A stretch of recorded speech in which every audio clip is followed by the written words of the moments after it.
Well, we have a breaking news announcement at Bayern Munich because our director of football has finally signed an outfield player.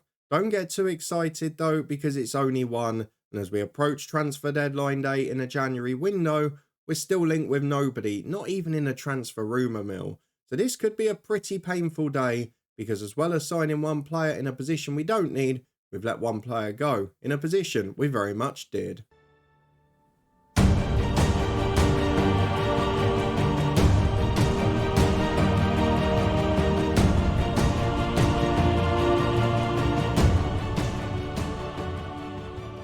Yes, hello and welcome along to part 85 of the head coach with me, Daniel. We are back with Bayern Munich with a top of the table clash taking top billing today. We're at home to Borussia Dortmund this weekend, just as we were after the last deadline day. And this time, if we manage to avoid defeat, we will stay top of the table. If we lose it, it's advantage Borussia Dortmund. We've bounced back in the last week from an important defeat, but as you can see from the top of the screen, we've got a crucial long-term injury. And while we've got one player back recalled from loan, as recommended by our backroom advice, it looks like he might be off today as well. So if you're looking forward to all of this, a hectic deadline day, if it's quiet, we'll show the cup quarter final as well, then please do put a thumbs up on the video. But let's get through to the inbox and to deadline day, because you can see the man who's returned, Paul Wanner. He is now linked with a move to Chelsea. He was brought up in the backroom advice meeting, recommend to recall from loan. You know me, I've no say in transfer staffing or contracts. If our staff say we do something, we do it. And Paul Wanner returned, and now he's basically first choice because of the Miles Skelly injury. But if he goes, we're going to have one senior player in that position. We're getting offers galore as we head into deadline day. And this is the thing that I'm finding a bit glitched. We've talked about this 13, 14 man squad all season. And I think it's a glitch, not because we're not signing anybody. And I mentioned the fact there were no offers. But we're not even being linked with anyone in the media. Even when we signed the one player we did, we weren't linked with them before. So I really think something's gone awry here. But we're going to take part in deadline day. We're going to see what happens. For now, we're just fending off offers for young players. And in fact, there's one who looks like they're going to be moving on. Not one that's affecting the first team. I'll show you what's happened already this month. Well, it's been a case of one in, one out when it comes to transfers. The player to leave is probably the most impressive youngster over the season. Philip Altus has gone on loan to the side we're playing in the cup this week. He is a two-star ability left back, and for most of this season has been first choice because Alphonso Davies was out injured for so long. Now it leaves us with no backup in that position, and they've also accepted a loan offer for Markovic, who was the backup holding midfielder that could cover left back. So we're going to be in real trouble here. If you look at the squad planner, and this is what I really don't understand, I was very meticulous with this before the window and made sure I set it up to show that there was no depth at fullback at all with right and left. And you can see they're both marked as question mark, we've not got enough depth. So it is well known in game, there is no depth in those positions. It's been highlighted by our own recruitment team as a problem. And the problem we've got then is that it's just not reflecting into recruitment. Something has definitely gone wrong here between us switching clubs, whether it's the latest update, whatever with transfers, because to not even be linked with anyone as Bayern Munich, even if you didn't intend to sign someone as a Bayern manager, there was going to be links with you in the media. There's no doubt about that. You can see from the top right whose opinion this is, that we have got some returning news on the staffing point of view. We'll get to the in a minute as well. But from a staff point of view, we've been reunited with Pep Linders. He has come back from Marseille after being released there. He left after the new manager came in and is now one of my assistant managers and very good at his job. But if we go and have a look at the transfers, the director of football has spent £65 million on an outfield player. Now, has he addressed any of the defensive problems or the midfield problems? No. We've got three positions where we've got a good backup. Left wing, right wing and striker. And this player can play two of them and nowhere else.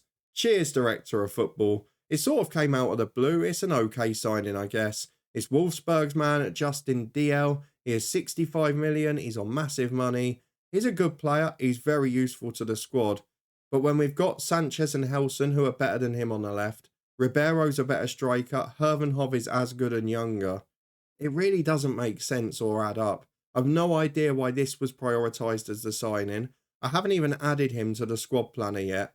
And you can see there was no need for him to come in. So with 10 hours to go, we'll wait and see what happens. My assumption is it's probably going to be nothing. Let's get through the day and then we'll talk about what's happened on the pitch. Well, as 4 hours in, we've got nothing despite giving hints that we want to spend big, that we want to improve at fullback in the media. All we've had is an accepted offer for another of the B team players that had been featuring for the first team. So we're not even going to have them to call upon soon, which is going to make this really difficult. And that's for next to no wages and not even guaranteed football. He can be a bloody squad player at Bayern Munich. What I have done as a last desperate attempt, and I've no idea if it will make a difference given the glitches, I'm going to go to staff in here. And if we have a look at the transfers and contracts, I've changed it from the director of football to the technical director. No idea whether it will make a difference, but I've got to try something here. I'm really not understanding this. There's got to be a glitch behind this. Someone's got to explain it. With 6 hours to go, we've signed one player we don't need, and all these holes in the squad planner, which is the one thing I gave credit to FM24 at the start of this year, when we were in Japan and our early time across in England as well. When we were at a club and we highlighted an area in the squad planner that was weak, it correlated really well with recruitment. Here, just nothing's happening at the biggest club with the biggest budget and the best staff, and it's really starting to infuriate me. We've got the club into a good position, and I genuinely thought come January there'd be a few signings in. With 6 hours to go, it looks like there's going to be none. And not only that, there's not even links. Let's go to the transfer rumours. You can see Bayern just left out. No idea why. Let's see if we get anyone in. I think we know the answer. Well, it's time for another one to bite the dust because Mustafa Markovic is moving on loan. He is a player who had been a regular in holding midfield as cover and at left back as well. And you can see he's a good serviceable player for most Bundesliga games. Now, he's not at a club either, and our fullback options are dwindling yet further. We've now got no backup in holding midfield too. Well, one bit of good news for today. Lerato Sabaya has signed a contract extension. That keeps him here till 2037. Probably just ups his transfer fee for the summer. We have, though, reached the top 24 of the Champions League, and we got in the top 16, so we've got home advantage second. Let's just skip the draw and see who we get. And we'll certainly take that draw because it's Club Brugge of Belgium, currently second in that division. Where have they been finishing? Top of the table most years. Their key player, Ayman Kari, 28, very good. Yeah, by our standards, pretty good as well. It will be a tough tie, but I would expect us to get through it. And I'm sure it could have been a lot worse. So there's the good news of the day. The bad news is we're not going to have a squad to face them because we're running out of under 23s. And our senior team is dwindling despite having a number of them in there. Another one goes an hour later. Lennart Lebertfinger has moved on. He's another one who had featured in the first team this year. Not so worried about losing the attacking players, but the change to technical director has not worked. We're still linked with no players at all. This is so frustrating. There's got to be a glitch here, and I wish I knew how to fix it. Don't do this to me. There's 2 hours to go, and there's an offer from Bayer Leverkusen arrival for one of our best young players. Oh, you idiots. What is happening here? You're selling a wonder kid for 20 million quid who's been pretty instrumental this season. Made 22 appearances. Why are you doing this? There is something drastically wrong with this game. And I don't know what's changed between leaving Marseille and coming to Bayern. Something has just gone completely awry. We're not going to have a team left at all because at least we have people we could promote before. I mean, if you look at the senior squad here, the bottom four, bar the goalkeeper, aren't included. Yes, we've got two back. We've got the new signing and we've got Wanner. But with the injury, it just doesn't work out. I really don't understand what's happening. And I don't understand why no players can be bought in. I really, out of all of it, don't understand where the DL signing came from because that was just a moment of madness with no links at all. But why there's not a defender coming in, I don't know. We've even got the same in holding midfield now. Look, there's 4 positions on the squad planner that are marked as inadequate cover. And there is literally nothing being done to address it. We've lost all of the young players that had come in and starred earlier in the year. We're in big, big trouble at the end of this month. And I'll tell you what, we're probably going to have to end this save at the end of this season because it's physically not functioning now. Can anyone tell me if you're aware of a problem or a glitch since the last update? Because this is beyond bonkers. 2 hours to go. We'll wait and see, but we know what's going to happen here. Stefan Minkwitz has left the club for a pretty nominal fee for a top wonder kid. He'd been doing so well. He'd been very good. He's going to succeed. Of course he's destined to, but with 2 hours to go, I'm not worried about that. I'm worried about the fact we're not linked with players and we're not signing players. You've taken people out of the squad planner again. I mean, I'm normally pretty reserved when it comes to complaints about the game. I normally try and look for the answer. You know, I would say at some saves, well, we have directors of football who are going to be poor. We have people who aren't going to sign as many, who aren't going to be as active, who miss out on targets. But this is the first time we've just flat out done nothing. We've now got a bigger problem as well, because if we have a look at the dynamics, Alphonso Davies is leading a revolt about a lack of quality and depth at centre-half. Now, he's absolutely right. We've got two centre-halves and then Altrock in the youth team, and nothing's happened. It's a horrific position to be in, and with an hour of the window remaining, again, there are going to be no deadline day signings. One outfield signing, and if we had 10 outfield players went in the summer, in this window, we have lost another 4. 3 of them, you would say, were regulars in the first team squad. And then Vanna's come back. So we've now lost 12 senior outfield players and gained 1. It just blows your mind a little bit, doesn't it? All of this while 230 million sits in a transfer budget. It might be the craziest thing I've seen in 20 years of playing FM. I genuinely believe it in this circumstance. Let's get through the final hour, and then we'll skip ahead to Dortmund, because I can't bear to show the cup game on camera, which will inevitably win. We're now going to have to play pretty much a first 11. Well, as expected, no deadline day additions, 3 players depart. We've also only signed a player in a position we don't need. We've still got the highest wage bill, but it's well under budget and it's a lot closer to the rivals now. We are the biggest spenders of the window, which is ironic in the situation. And we've accepted another offer for a very young player who's got a little bit of potential. But we're going to have to start looking at the 18 soon because there's not much left. If we look at where that leaves our squad, we take out the quick pick, so we've only got the senior ones in. That is essentially our senior team, which actually doesn't look that bad at the moment because we've only got 1 injury, but it's not going to take much, is it? There are 4 defenders in the squad, 3 centre midfielders. There are literally no backups. And now when I go to the development centre and say, right, who do we want to promote? We can bring McKendy up. We can bring Altrock up. We probably have to bring Rafa now up permanently now as well. And for the rest of the season, they're going to be first team players because it's the only way we're going to compete. So they come into the Bayern senior team. All of them nearly left in the window as well. In terms of midfield, we've got Bullhoser, who's played a couple of games, but he's not the same level, not the same personality. Then even if you go down and have a look at the under-19s, there's not a great deal of quality in there, and certainly not in those defensive positions. So this is going to be a bit of a struggle now. We've got a squad with, well, 3 pieced together youngsters coming into. But let's go and get through. Played a cup game tonight. We should win it at home to second tier opposition. Let me show you what's been happening elsewhere though.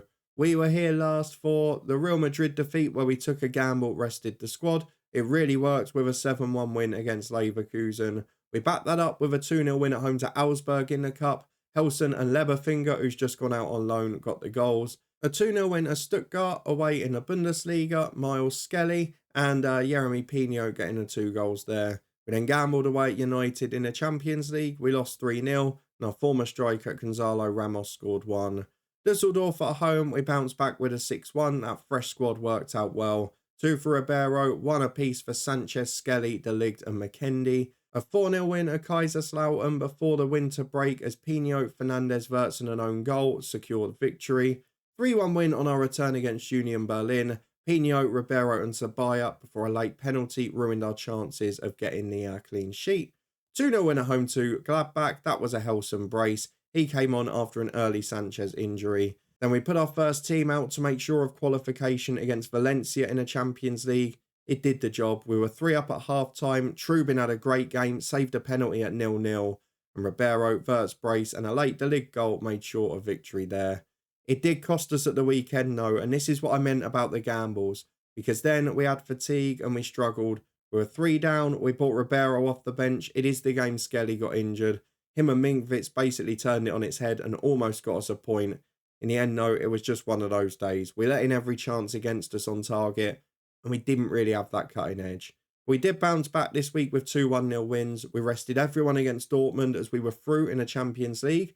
Despite that, Hervenhoff got a late goal. McKendy and Davis picked up knocks, and a lot of people were rotated. And then away at Wolfsburg, it worked out again as Florian Wirtz got the winner in a 1-0 win. Now we go into a spell where it's not necessarily the harder games, but it's a lot of games in quick succession. This cup tie will rotate if we can do so. Maybe 4 or 5 will change. Then it's Dortmund and a week off, but the Club Brugge tie, sandwiched by Leipzig, not ideal really. And Augsburg at the end of the month away from home, a little bit of a banana skin if there's more Champions League football to come. Big games in the running include the likes of Bayer Leverkusen in mid-April, and of course hopefully some more Champions League football too. But for now, let's get ahead to Saturday afternoon. We got a big game that may decide the title at the top of the Bundesliga. There's 2 points between us and Borussia Dortmund in second. And if they beat us, they'll be back at the top of the table. Let's rest as many as we can in midweek. We'll be back in a moment for that one. Well, this is a big one, and we're going to have to try and find a way through it. Incidentally, just thought I'd show you this message. Semi-final of the Cup, we did get through. We've drawn Frankfurt, and we're getting £500,000 for being on TV. That's not bad, is it? We've got 3 fitness tests today. McKendy, Sanchez, and Davis, all okay. Davis, though, throwing his toys out the pram because we didn't sign a centre-half. Not half as much as I am, though. Let's have a look at what else has gone on, though, because we picked up an injury in midweek. Marquinhos will only miss this game, but it's another loss, and we can't afford to be without many senior players. Let's have a look, though, at what happened on Tuesday night, because I think it sort of sums up where we are as a squad at the minute. We've got a brilliant attacking team. Marquinhos, Helson, Hervenhoff all came in and played in attacking areas. DL, the new signing, opened the scoring as well. Hervenhoff a hat-trick. Heidenfelder and now 2 of the youngsters scored 2. But look defensively. We had Alphonso Davis building his fitness. Now and Altrock were together at centre-half. McKendy was covering at right back. He can't even play there. And we've had to promote 2 new youth players to play centre-mid. Beholzer we looked at before. And Hornshoe, who is okay, but again, doesn't really fit the tactical style. So we go into the youth team and fit in square pegs in round holes. And he's not even staying. He's going to Freiburg at the end of the season. So another one that's going to be out of the club. Heidenfelder came off the bench and scored. We bought in Kolner as well. He is a young player with a bit of talent. But it's just a fire sale. It's bizarre for a club that's rich, got loads of money in the bank and a massive budget. They're just getting rid of everyone. And that would be fine if you're bringing replacements in. But that ain't the case either. Let's get through to the Dortmund game though, because that is the one that's going to be decisive. I just thought I'd see if out of the window while we were on our way there, if we were being linked with anyone, but no, there's definitely a problem. Let's get through to the big match because there are 2 points separating us. If we draw or if Dortmund win, does it open a door for Leverkusen, who are now just 4 points behind us, having beaten Augsburg? Can we avoid the defeat to stay top of the table, or can we extend our lead even better before we start playing European football again, because that's going to make it very tricky. Lots of changes to be made today. You can see quite a few players got a rest from the squad in midweek. Without 2 of the youth players that were on the bench there, without Marquinhos due to injury, and we know Miles Skelly is still out too. So let's go and get this squad rotated. We'll be back in a minute to go through it with what I imagine will be a very weak substitutes bench. Well, I'll start with the good news for this game, which is that our first 11 is all senior players and all very good. Pino is a bit out of form. I thought about dropping him, putting Wirtz over to the right and a new number 10 in. And Vanna obviously wouldn't play if we had a fully fit replacement in Lewis Skelly. But for now, this is about the strongest we can put out. The bench includes 3 very good attacking players, but then all youth players aside from that. The defensive and the midfield areas, we have no depth at all. That means our 11 for today is Trubin in goal, Davis and Fernandez the fullbacks with Korsavage and De Ligt at centre-half, Ceballos and Wan at the midfield too, Sanchez and Pino out wide, with Wirtz behind Ribeiro. We need magic from this starting 11, and we need to avoid injuries defensively, because we've got nothing behind this, and soon we'll be back to 2 games a week. Let's see if we can get the game 1, get some subs on. I don't think, though, this game's going to be like that. Well, last time we had a game like this, we ended up winning 7-1 against Leverkusen after resting everyone in midweek. For now, the man to watch for Dortmund is a Shargard in midfield. He's a quality player. I think scored the late winner against us last time, but set it up one of the two. Of course, in that game, it was a late mistake by Matthias de Ligt, but here, we'll be hoping he can produce the goods. Let's get through the dressing room. We're favourites for a reason. And I'm not sure why we are, to be honest, because we've not got any depth on the bench, and Dortmund seemingly have. I will tell you this, though, at the end of this season.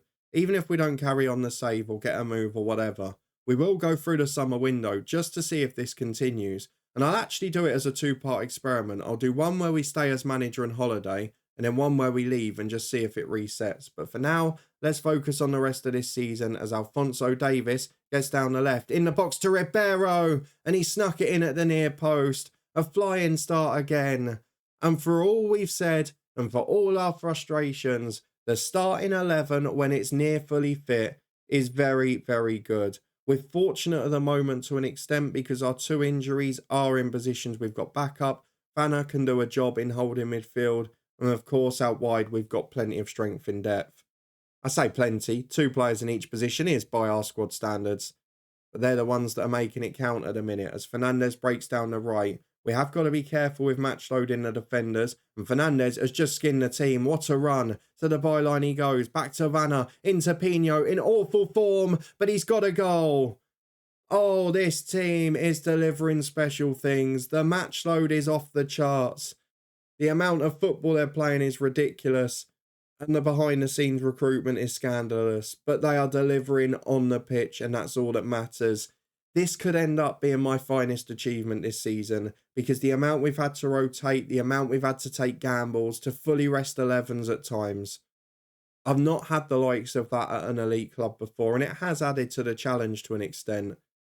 But if we could pull this off, it would be miraculous. As Jeremy Pino in, the legged up, can't win the header. Away as far as Paul Vanna. 2-0, looking confident at the minute. And with 15 to the break, I'm a happy man.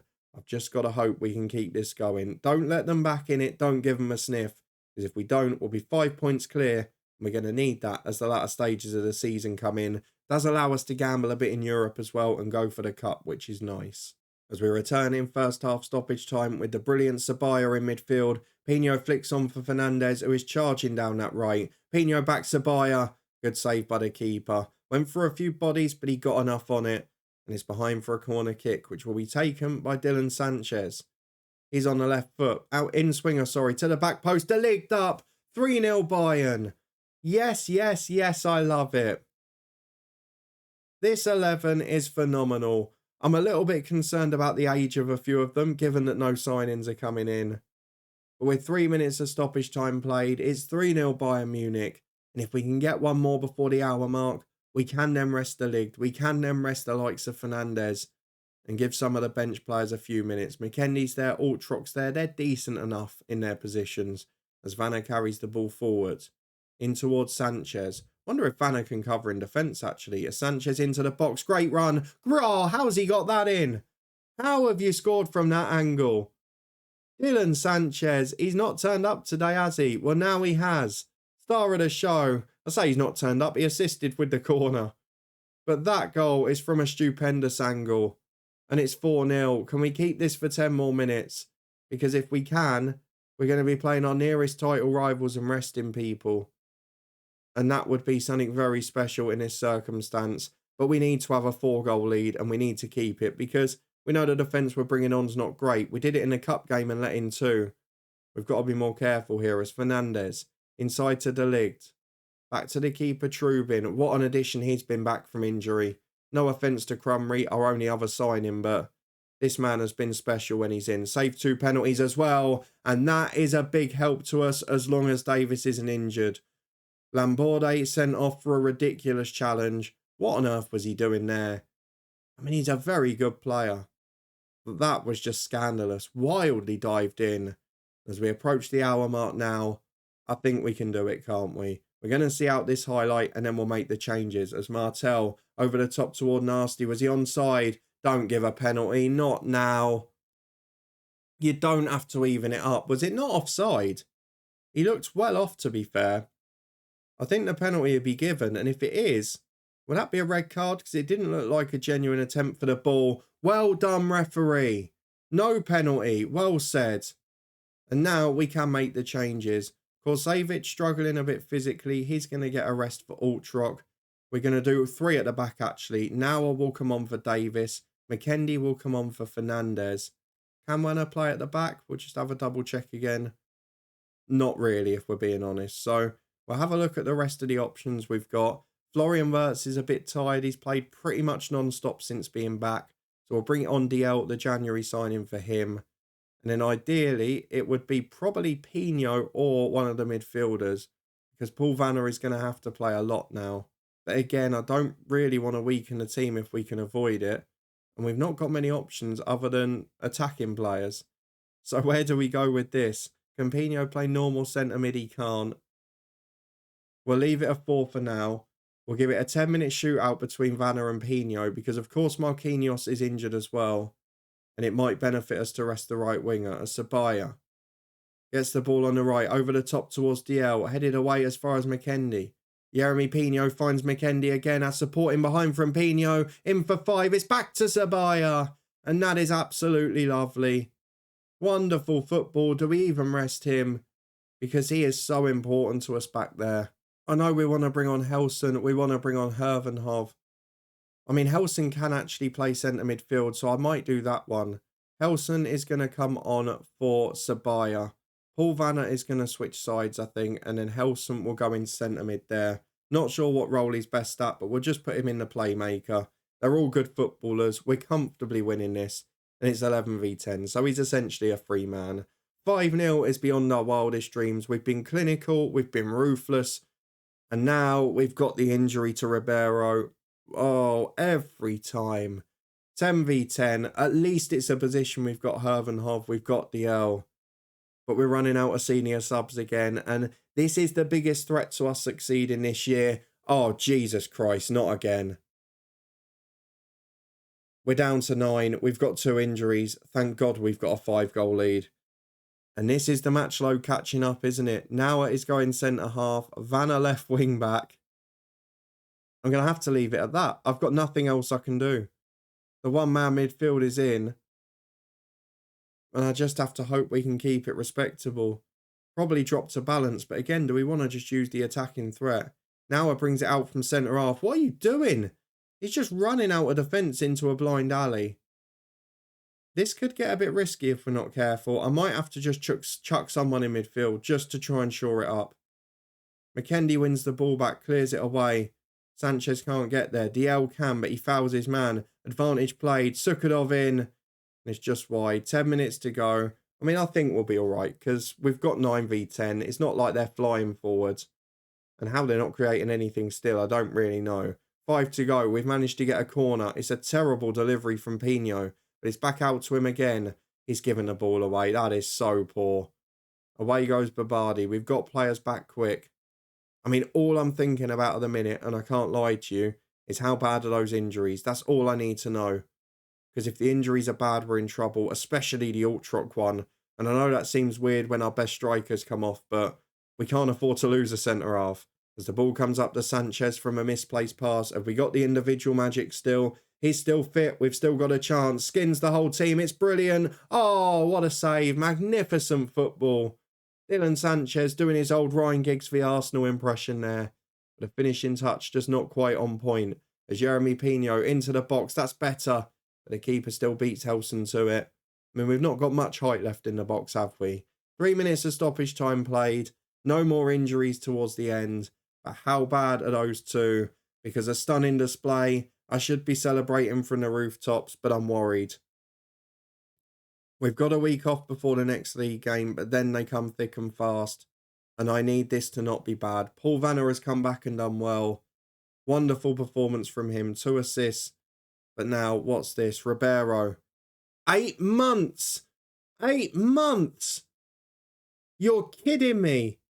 Cruciate ligaments. Oh, man. Why is this game doing this to me? No signings, selling everyone like there's no tomorrow.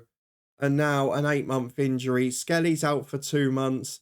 Marquinhos is out, and you've seen their Ultrog for 2 weeks. So the first leg against Bruges, well, it's going to have to be the senior team, isn't it? Because we've not got an option otherwise. 8 months. That is the last we'll see of Rodrigo Ribeiro. What a crying shame that is, because he's been brilliant this year. The elder January signing is going to have to step up. Ervenhov is going to have to produce his cup performance against actual Bundesliga teams. And if we have a look at the schedule for when we're going to be back, I think we're going to come back pretty sharpish, to be honest. Let's go back and have a look at this season. I mean, the games I'm looking at off the top of my head are Leipzig, which is a big game at the top, and the second leg of Club Bruges. I know it's not far away, but it's a pretty important one. I'm also then looking at Bayer Leverkusen and the Cup semi-final. We might obviously have a Champions League last 16 tie between now and then. We are one injury away from not having a senior team again, aren't we? And that's the problem at the minute. If you put in, say, Hervenhov up front, I mean, we've not got a sub-defender. It's as simple as that. It's a really baffling situation. I can't wait to do an experiment at the end of this season. But for now, we've got to try and win some trophies and complete what would be my greatest ever achievement in FM, I think, in the circumstances. So if you're looking forward to that and you did enjoy this one, another stunning victory in the circumstances following another miserable and bizarre deadline day. Even the youngsters are gone. If you enjoyed it, put a thumbs up on the video. If you want to stay up to date with the rest of this season, see if we can compete on 3 fronts with a dwindling squad yet again, and please do subscribe and turn that notification bell on. We'll be back on Monday to find out how we progress in the Champions League and see whether we can topple Leipzig as well. But between now and then, we're back with Southend United tomorrow. We've got a deadline day of our own in that one, where we're in charge of the transfers. You can find yesterday's new season transfer special from that up in the eye above, as well as links to the Twitch channel and the football podcast for loads of content too. But thank you very much for watching and following along for this bizarre season. It's almost more intriguing to see what happens off the pitch now, isn't it? But injuries starting to become a problem, and it might be costly as the end of season running approaches.